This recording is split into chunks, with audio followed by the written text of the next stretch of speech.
अस्सलामु अलैकुम वरहमतुल्लाहि वबरकातुहू। उम्मीद है आप सब खैरियत से होंगे। मेरे अज़ीज़ साथियों, इल्म आम होता है, इसे कभी ख़ास नहीं बनाना चाहिए। जब इल्म को ख़ास बना लिया जाता है तो फिर फितने शुरू हो जाते हैं। यह इंग्लिश स्पीकिंग कोर्स हमने सबके लिए शुरू किया है। हम फ्री में पढ़ाते हैं और इसके लिए कोशिश भी कर रहे हैं, मेहनत भी कर रहे हैं, सिर्फ इस वजह से कि तमाम तलबा इससे फ़ायदा उठाएँ। हमने आप सबके लिए तकरीबन 18 ग्रुप बना डाले, टेलीग्राम चैनल भी हमने बना दिया है और सबको संभाल भी रहे हैं और हमारी खुद की ज़िम्मेदारियां अलग हैं। जब हम इतनी कुर्बानी दे रहे हैं तो आप भी कुर्बानी दीजिए। आपकी कुर्बानी यह है कि अगर आप वीडियो देख रहे हैं तो आप देखने के बाद मश्क ज़रूर करिए। बग़ैर मश्क के कोई चीज़ हाथ नहीं आती है। दूसरा काम यह है कि वीडियो देखने के बाद आप कमेंट्स ज़रूर किया करिए। कमेंट से पता चलता है कि वीडियो कैसी थी और हम कैसे पढ़ा रहे हैं, किस चीज़ की कमी है और वीडियो में क्या चीज़ अच्छी है, सब हमको आपके कमेंट से पता चलता रहेगा। उसके अलावा कमेंट करने के बाद आप खामोशी से वीडियो की लिंक अपने दोस्तों तक शेयर कर दिया करिए। खुसूसन उस ग्रुप में आप ज़रूर इस वीडियो की लिंक शेयर करिए जिनमें मैसेज करना और वीडियो की लिंक शेयर करने की इजाज़त है, वरना आप शेयर हरगिज़ मत करिए। जज़ाकुमुल्लाह।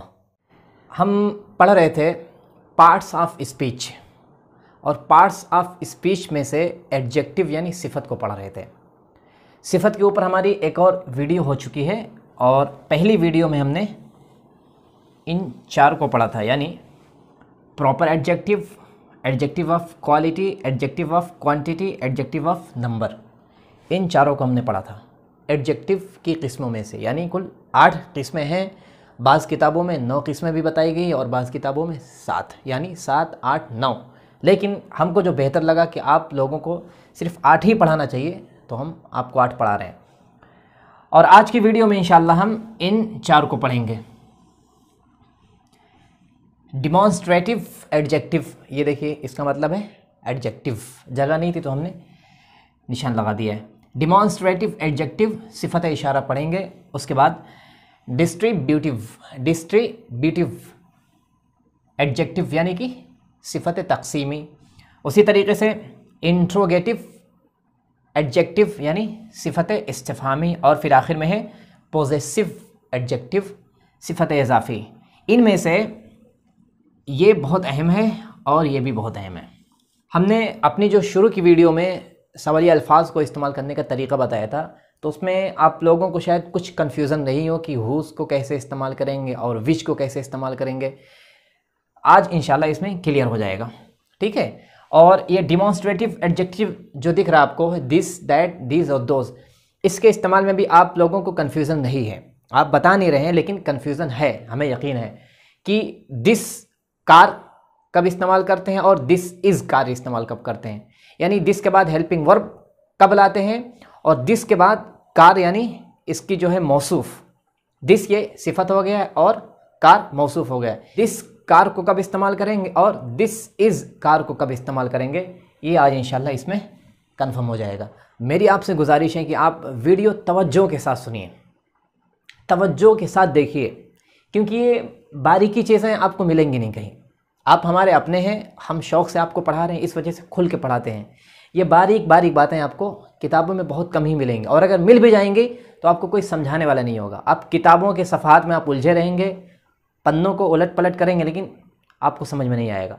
तो एक गनीमत समझ के इस वीडियो को अच्छे से देखिए, तवज्जो से सुनिए और सुनने के बाद आप मश्क ज़रूर करिए। चलिए, अब एडजेक्टिव की जो 4 किस्में बची थी उसमें से हम एक को पढ़ते हैं, डिमॉन्स्ट्रेटिव एडजेक्टिव यानी कि सिफत इशारा। जिन ज़मीरों के ज़रिए से हम इशारा करते हैं, जैसे कि वो, ज़ालिका या फिर तिलका या फिर ये, हाजा और हाजिही, या फिर वह सब अगर आपको कहना हो जमा तो उलाइका आएगा, ठीक है। अगर आपको कहना हो कि यह लोग, यह सब, तो हा उलाई। ऐसे इंग्लिश में भी इस्तेमाल करते हैं, ठीक है। तो डिमॉन्स्ट्रेटिव एडजेक्टिव जो होता है ना, ये इस साइड का है। आपको हम जो बता रहे हैं, ये इस साइड की जो मिसालें हैं ना, ये सारी मिसालें डिमॉन्स्ट्रेटिव एडजेक्टिव की हैं। और ये जो आपको मिसालें दिख रही हैं, ये डिमॉन्स्ट्रेटिव प्रोनाउन, जो प्रोनाउन की किस्मों से हम पढ़े थे, ठीक है। इसमें डिमॉन्स्ट्रेटिव एडजेक्टिव, ये आप ध्यान से सुनिए, ठीक है। ये बहुत अहम है, मेरे लिए तो बहुत अहम है, आपके लिए हो या ना हो। डिमॉन्स्ट्रेटिव एडजेक्टिव जो होता है, इसमें दिस, दैट, दीज और दोज सिफत बन के इस्तेमाल होता है। जैसे कि यहाँ पर अगर हम कहें कि यह कलम, देखिए उर्दू में लिखा है यह कलम, हमने क्या लिखा यहाँ पे, दिस पेन, ये मौसूफ हो गया पेन, ये सिफत, ये वाहिद है तो दिस लेकर आए हैं। ये कलम इज़ गुड, अच्छा है, ठीक है। और इसी तरीके से दैट बॉय, वो लड़का, तो देखिए वो लड़के, ये भी मौसूफ सिफत है। इसी तरीके से दीज की मिसाल ले लीजिए, दीज गर्ल्स, देखिए जमा है तो यहाँ पे दीज लेकर आ गए, ये मौसूफ, ये सिफत, ये जमा तो ये भी जमा हो गया। दोज गर्ल्स, वो सब लड़कियां। इसमें डिमॉन्स्ट्रेटिव एडजेक्टिव में दिस, दैट, दीज और दोज ये सिफत बन के इस्तेमाल होते हैं, यानी इसके साथ मौसूफ भी आता है। जैसे यहाँ पे आया पेन, यहाँ पे आया बॉय, यहाँ पे आया गर्ल्स, यहाँ पे भी आया है गर्ल्स। और रही बात ये इधर की जो मिसालें दी हुई आपको समझाने के लिए हमने लिखी हैं, इसमें दिस, दैट, दीज और दोज जो होते हैं ये बतौर मौसूफ सिफत इस्तेमाल नहीं होते हैं। इनके बाद फ़ौरन हेल्पिंग वर्ब आ जाता है। अगर मुब्तदा खबर का जुमला है तो या तो इज़ आएगा या आर आएगा या फिर वाज और वर आएगा। अगर मुब्तदा खबर का जुमला नहीं है बल्कि ये टेंस वाला जुमला है, ठीक है, जैसे कि प्रेजेंट है और इसी तरीके से पास्ट है फिर फ्यूचर का है, तो इसके बाद फ़ौरन हेल्पिंग वर्ब लेकर आते हैं। जैसे देखिए दिस इज़ आ गया, ठीक है, यहाँ पे दिस इज़ पेन, ये कलम है। दैट इज़ बॉय, वो लड़का है। तो देखिए यहाँ पे दैट, दैट के बाद आया इज, निशान लगा दे रहे हैं हम। यहाँ पे है दीज आर गर्ल्स, ये सब लड़कियां हैं। तो देखिए दीज के बाद क्या आ गया, आर। यहाँ पे है दोज आर गर्ल्स, वो सब लड़कियां हैं। तो डिमॉन्स्ट्रेटिव प्रोनाउन में दिस, दैट, दीज और दोज के बाद या तो हेल्पिंग वर्ब आ जाता है या फिर कोई फेल आ जाएगा, ठीक है, मौसूफ नहीं लेकर आएंगे। इसमें मौसूफ भी साथ में लेकर आ जाते हैं। ये कन्फ्यूज़न आप लोगों को पहले से थी, बहुत सारे लोगों ने सवाल भी किया था लेकिन हमने नज़रअंदाज कर दिया था। आज अब इसको अच्छे से समझ लीजिए, डिमॉन्स्ट्रेटिव प्रोनाउन किसे कहते हैं और डिमॉन्स्ट्रेटिव एडजेक्टिव किसे कहते हैं। इसमें देखिए दिस पेन आया है, मौसूफ सिफत बन के इस्तेमाल हुआ है। दैट बॉय मौसूफ सिफत बन के दोनों मिल के आया है। दीज गर्ल्स ये भी मौसूफ सिफत बन के इस्तेमाल हुआ है। दोज गर्ल्स ये भी मौसूफ सिफत बन के इस्तेमाल हुआ है। जहाँ पे दिस, दैट, दीज और दोज को मौसूफ सिफत बना के इस्तेमाल करेंगे उसको बोलेंगे डिमॉन्स्ट्रेटिव एडजेक्टिव, और जहाँ पे सिर्फ दिस, दैट, दीज और दोज को खाली इस्तेमाल करेंगे, तन्हा इस्तेमाल करेंगे, उसके साथ किसी मौसूफ को हम नहीं लाएंगे, तो ऐसी जगहों पे इसको बोलेंगे डिमॉन्स्ट्रेटिव प्रोनाउन। चलिए अब डिस्ट्रीब्यूटिव एडजेक्टिव यानी सिफत तक़सीमी को पढ़ते हैं। डिस्ट्रीब्यूट मतलब होता है तकसीम करना। इसमें वो ज़मीरें इस्तेमाल होती हैं यानी जुमले में आने वाली जितनी भी चीज़ें होती हैं, लोग होते हैं, उनको अलग अलग करके अलहदा अलहदा करके बताता है। इसको बोलते हैं डिस्ट्रीब्यूटिव एडजेक्टिव। तो यहाँ पे देखिए है ईच बॉय इज़ ब्रिलियंट, मतलब ये है हर लड़का अक्लमंद है, ज़हीन है, ठीक है। ब्रिलियंट BRILLIANT ब्रिलियंट मतलब होता है ज़हीन, अक्लमंद, होशियार। देखिए यहाँ पे ईच इस्तेमाल हुआ है, ठीक है, हर लड़के को बता रहा है। इसी तरीके से है एवरी सहाबी इज़ ग्रेट। एवरी मतलब होता है हर, ठीक है, हर सहाबी अजीम है, ठीक है, हर सहाबी अजीम है, ठीक है, हर सहाबी अजीम हैं। तो इसमें देखिए एवरी सहाबी इस्तेमाल हुआ है। सहाबी को क्या बोलते हैं इंग्लिश में, कंपेनियन भी बोलते हैं, ठीक है। सहाबी ज़्यादा अच्छा लगता है इस वजह से सहाबी लिख दिया। इसी तरीके से है ईच बुक वाज चीप, इसका मतलब है या तो किताब सस्ती थी। आइदर मतलब होता है या तो, ठीक है। तो देखिए आइदर बुक इस्तेमाल हुआ है। इसी तरीके से नाइदर मतलब होता है ना तो, ठीक है, नाइदर बुक वाज कॉस्टली, ना ही किताब महंगी थी। ये मनफी इस्तेमाल होता है, ये मुस्बत इस्तेमाल होता है, ठीक है। तो इसको क्या बोलते हैं, डिस्ट्रीब्यूटिव एडजेक्टिव, सिफत तक़सीमी। और आपको इधर जो मिसालें दिख रही हैं बोर्ड पर, ये मिसालें हैं डिस्ट्रीब्यूटिव प्रोनाउन की, ठीक है। इसमें फ़र्क क्या है, दोनों में फ़र्क सिर्फ इतना है कि इसमें ईच है, एवरी है, आइदर है, नाइदर है। इन दोनों के बाद अगर बीच में कोई भी चीज़ आ जाती है, जैसे यहाँ पे देखिए है ऑफ आ गया, ठीक है, ईच यू के बीच में क्या आ गया, ऑफ। यहाँ है आइदर है, यू आइदर के बीच में क्या आ गया, ऑफ। इसी तरीके से नाइदर है या फिर नीदर है, कुछ भी बोल सकते हैं। ऑफ द बॉयज, इसके बीच में क्या हो गया, ऑफ आ गया।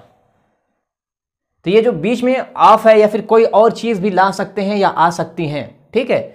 बीच में अगर किसी चीज़ के ज़रिए हम फासला कर देते हैं तो वो डिस्ट्रीब्यूटिव प्रोनाउन हो जाएगा। और बीच में अगर फासला नहीं है, जैसे कि ईच बॉय, एवरी सहाबी, आइदर बुक, नाइदर बुक, तो ये डिस्ट्रीब्यूटिव एडजेक्टिव हो जाएगा। इसका मतलब यह है, देखिए, each of you is brilliant, तुम में से हर कोई, तुम में से हर शख्स क्या है, अक्लमंद है, ज़हीन है। इसी तरीके से either of you will go, या तो तुम जाओगे, ठीक है, या तो तुम जाओगे, या फिर एक तर्जुमा और कर सकते हैं, या तो तुम में से कोई जाएगा। इसी तरीके से neither of the boys will come, ये फ्यूचर का जुमला है और ये भी फ्यूचर का जुमला है। इसका मतलब है ना ही लड़कों में से कोई आएगा, ठीक है, या फिर ऐसा भी तर्जुमा कर सकते हैं, ना ही लड़के आएंगे। तो दोनों के फ़र्क को आप अच्छे से समझ लीजिए। डिस्ट्रीब्यूटिव एडजेक्टिव किसे कहते हैं और डिस्ट्रीब्यूटिव प्रोनाउन किसे कहते हैं। चलिए अब पढ़ते हैं इंट्रोगेटिव एडजेक्टिव, यानी कि सिफत इस्तिफ़हामी। ये बहुत ज़्यादा अहम है, ठीक है। आज अभी पढ़ने के बाद आपको लगेगा कि आपके सर से कितना बड़ा बोझ उतर गया है, आपके जहन में जो कन्फ्यूज़न चल रही है वो कन्फ्यूज़न इंशाल्लाह दूर हो जाएगी। इंट्रोगेटिव एडजेक्टिव यानी सिफत इस्तिफ़हामी, इस तरह के जुमले में सवालिया अल्फाज को, जैसे कि वाट है, विच है, हुज़ है, इन अल्फाज को सिफत बना के इस्तेमाल करते हैं। मौसूफ बाद में आता है और इसको हम सिफत बना के इस्तेमाल करते हैं। जैसे कि यहाँ पे देखिए है, पहला जुमला है विच मैरिज इज़ ब्लेस्ड, ब्लेस्ड, ठीक है। मैरिज की स्पेलिंग देख लीजिए, MARRIAGE, marriage. Which marriage is blessed मतलब कौन सी शादी बरकत वाली है, या फिर कौन सी शादी बरकत है, ठीक है। इसमें देखिए विच मैरिज इस्तेमाल हुआ। अभी आप इतना ध्यान में रखिए, अभी आपको समझा दे रहे आखिर में। यहाँ पे जुमला है what time is it, what time is it, ठीक है, क्या टाइम है या फिर टाइम क्या हुआ है। आप अपने अल्फाज में जो भी बोलिए, क्या टाइम है, क्या टाइम हुआ है, कितना बज रहा है, ऐसे भी कह सकते हैं आप। आखिर में जुमला है हुज साइकिल इज़ दिस, ठीक है, यह साइकिल किसकी है। इसमें देखिए आप सवाली अल्फाज जो हैं, देखिए विच, विच के बाद क्या लेकर आए, मैरिज, ठीक है। वाट, वाट के बाद क्या लेकर आए, टाइम, वाट टाइम। यहाँ है हुज, हुज के बाद क्या लेकर आए, साइकिल। तो इंट्रोगेटिव एडजेक्टिव जो होता है, इसमें सवाली अल्फाज यानी विच, वाट, हुज को इस्तेमाल करते हैं सिफत के तौर पर, और इसका मौसूफ बाद में आता है, यानी जिसके बारे में हम सवाल कर रहे हैं। जैसे यहाँ पे मैरिज के बारे में हम सवाल कर रहे हैं तो मैरिज विच के बाद आ गया, ठीक है। यहाँ पे व्हाट टाइम इज इट, क्या टाइम हुआ है, कितना बज रहा है, व्हाट के बाद टाइम आ गया, ये सिफत हो गया, ये मौसूफ। इसी तरीके से हुज साइकिल, किसकी साइकिल, ठीक है, तो हुज क्या हो गया, ये सिफत, ये मौसूफ। अब ये दूसरी मिसालें आप देख लीजिए, यह मिसालें इसके बिल्कुल बरअक्स हैं, ठीक है। और यह मिसालें जो दी गई हैं, ये मिसालें इंट्रोगेटिव प्रोनाउन जो हम प्रोनाउन की किस्म में पढ़े थे। इसमें सवाली अल्फाज यानी विच, वाट और हुज के बाद कोई मौसूफ नहीं आता, बल्कि हेल्पिंग वर्ब ले आते हैं या फिर कोई फेल आता है। जैसे कि यहाँ पे which is marriage, which is marriage, कौन सी शादी है। तो देखिए यहाँ पे विच के बाद क्या आ गया, हेल्पिंग वर्ब। इसी तरीके से व्हाट इज़ इट, यह क्या है, यह क्या है, व्हाट इज़ इट सवालिया जुमला है, ठीक है, यह क्या है। देखिए व्हाट के बाद क्या आ गया, हेल्पिंग वर्ब। आखिर में जुमला है whose is this cycle, whose के बाद क्या आ गया, इज़ आ गया, ठीक है। ये जो आपको आखिर में जो जुमले दिख रहे हैं ना, इसके बारे में आज हमारे किसी तालिब इल्म ने हमको फ़ोन किया। उन्होंने कहा कि हज़रत हमारी कापी किसी ने चेक की और उन्होंने कहा कि ये जुमला गलत है, यानी हुज इज़ दिस साइकिल ये गलत है। ऐसे होना चाहिए हुज साइकिल इज़ दिस, यानी हुज के बाद फ़ौरन साइकिल होना चाहिए। और आप ये हेल्पिंग वर्ब क्यों लेकर आ गए। उन्होंने फ़ोन किया तो हमने कहा ठीक है, आप उनको बता दीजिए कि शायद अभी वो इंट्रोगेटिव प्रोनाउन के बारे में नहीं पढ़े, ठीक है। इंट्रोगेटिव प्रोनाउन जो होता है उसमें सवालिया अल्फाज के बाद फ़ौरन हेल्पिंग वर्ब ले आते हैं। जैसे कि हुज इज़ दिस साइकिल, जुमला सही है, हमने उनको फ़ोटो भी स्क्रीनशॉट लेकर भेज दी और ऑडियो भी भेज दी। हमने कहा अगर फिर भी वो मुतमईन नहीं होने तो हमको कॉल कर सकते हैं, या आप उनका नंबर हमें दीजिए, हम इंशाल्लाह उनको कॉल करके समझा देंगे। और ये है इंट्रोगेटिव एडजेक्टिव। इसमें सवाली अल्फाज के बाद कोई मौसूफ आता है, यानी जिसके बारे में सवाल कर रहे हैं उसको लाना ज़रूरी है। विच मैरिज, मैरिज लाए। व्हाट टाइम, यहाँ पे टाइम लाए। हुज साइकिल, यहाँ पे साइकिल लेकर आए। इसमें देखिए विच के बाद मुआविन फेल, व्हाट के बाद मुआविन फेल, हुज के बाद मुआविन फेल। इन दोनों के फ़र्क को आप अच्छे से समझ लीजिए ताकि आपसे अगर कोई सवाल करे तो आप अच्छे से समझा सकें। सवाल की नीयत से नहीं, जवाब बताने की नीयत से नहीं, बल्कि अपनी सलाहियत को बढ़ाने के लिए, अपनी काबिलियत को बढ़ाने के लिए आप इन दोनों के फ़र्क को अच्छे से समझ लीजिए। ये आपके काम आने वाली चीज़ें हैं। चलिए अब आज के सबक का आखिरी हिस्सा पढ़ते हैं, यानी पॉजेसिव एडजेक्टिव, सिफत इजाफ़ी। पॉजेसिव एडजेक्टिव ऐसी सिफत को बोलते हैं जिनसे मिल्कियत ज़ाहिर होती है, ताल्लुक़ ज़ाहिर होता है या फिर रिश्ता ज़ाहिर होता है। जैसे कि मेरा पेन, ठीक है, ये हमसे ताल्लुक़ रखता है। आपका मोबाइल अभी जो हाथ में पकड़ के देख रहे हैं, आपका मोबाइल आपका है, वो आपसे ताल्लुक़ रखता है। इस तरह के जो ज़मीरें होती हैं, मेरा, तेरा, उसका, हमारा, उन सब का, ऐसी ज़मीरों को सिफत भी कहते हैं, यानी पॉजेसिव एडजेक्टिव। जैसे कि बोर्ड पे लिखा है यू मतलब होता है तुम और योर मतलब होता है तुम्हारा। ये वाहिद भी इस्तेमाल होता है, जमा भी, पहले भी बता चुके हैं और अभी भी हम बता रहे हैं। इसी तरीके से आई मतलब होता है मैं बतौर फ़ाइल, और इसका क्या बनेगा पॉजेसिव एडजेक्टिव, माई मतलब मेरा। इसी तरीके से दे मतलब होता है वह सब, वो लोग, मुज़क्कर मुअन्नस सबके लिए इस्तेमाल होता है। इनका बनेगा पॉजेसिव एडजेक्टिव देयर मतलब उन सब का या फिर उनका। वी मतलब होता है हम, इसका बनेगा our, O U R, our मतलब हमारा, हम सब का। इसी तरीके से ही मुज़क्कर के लिए होता है, इसका बनेगा हिज। शी मतलब होता है लड़की के लिए वो, इसका बनेगा हर। इसी तरीके से इट का बनेगा इट्स, देखिए लिखा है इट्स। आज का सबक बहुत अहम था। काफ़ी देर गौर करने के बाद, फ़िक्र करने के बाद हमने पढ़ाने का तरीक़ा चेंज किया है, उसलूब में तब्दीली की है ताकि आप अच्छे से समझ सकें। आपको अगर ये वीडियो पसंद आई हो, अगर आप मुकम्मल से समझ चुके हैं तो आप इस वीडियो को शेयर करना मत भूलिए। आप कमेंट भी करिए और कमेंट करने के बाद खामोशी से इस लिंक को दूसरे ग्रुप में और अपने दूसरे अहबाब तक ज़रूर शेयर करिए। आप ये मौका मत छोड़िए, ये सदक़े जारिया है आपके लिए भी और हमारे लिए भी। जज़ाकुमुल्लाह।